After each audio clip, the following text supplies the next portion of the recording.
is breaking news. Good morning, I'm Shauna Parsons. I'm Kimberly Moss. We're following breaking news out of Vancouver this morning, where a man is dead after an officer-involved shooting. Fox News' Mackenzie Richmond is live where it happened with an update. Mackenzie?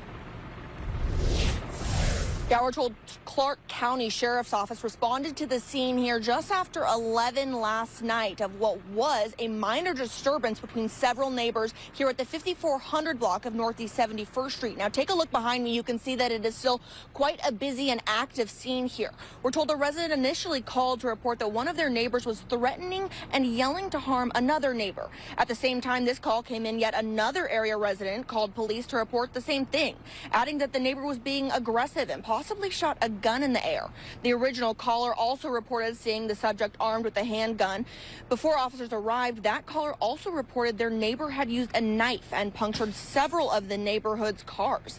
Once deputies arrived on the scene, they were able to get an overhead view of the man with a drone. The man appeared to be armed and moving around his property. Since the man was armed, deputies had to approach the home in an armored vehicle. Deputies made contact with the man by phone, but he was reportedly uncooperative and even made threats to shoot at the deputies.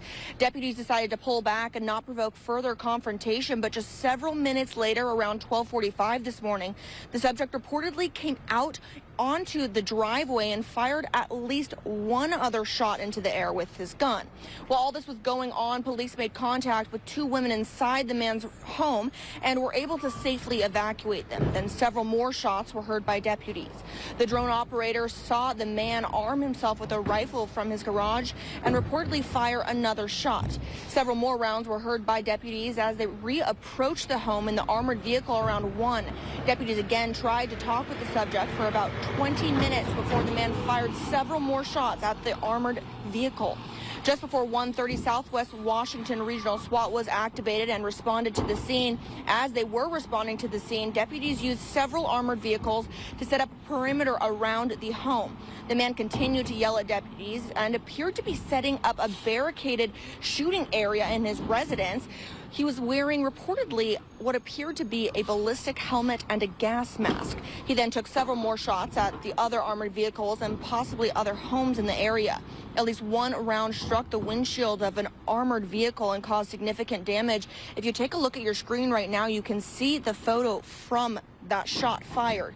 As this was all unfolding, residents in the area were warned to shelter in place via loudspeaker announcements, and an emergency alert was also sent out to the area residents. At 2:29 this morning, SWAT arrived on scene alongside Vancouver police. Just 7 minutes later, an officer-involved shooting occurred by a member of the SWAT team, who also is a member of the Vancouver police. The subject was pronounced deceased on the scene, rather. Just before 3 this morning, the shelter-in-place order was lifted. No law enforcement personnel or other neighbors were injured. However, 2 of the Vancouver police officers were placed on administrative leave.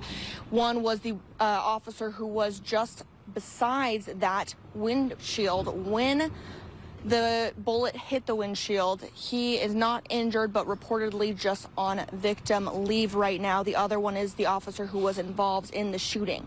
Now, the Lower Columbia Major Crimes Team responded and is here investigating the incident. Clark County Sheriff's Office will not be involved in this investigation, as is part of Washington law. Now, this is all preliminary information that we have right now. We are told by Vancouver police that they will end up releasing body camera footage when they're available to do that.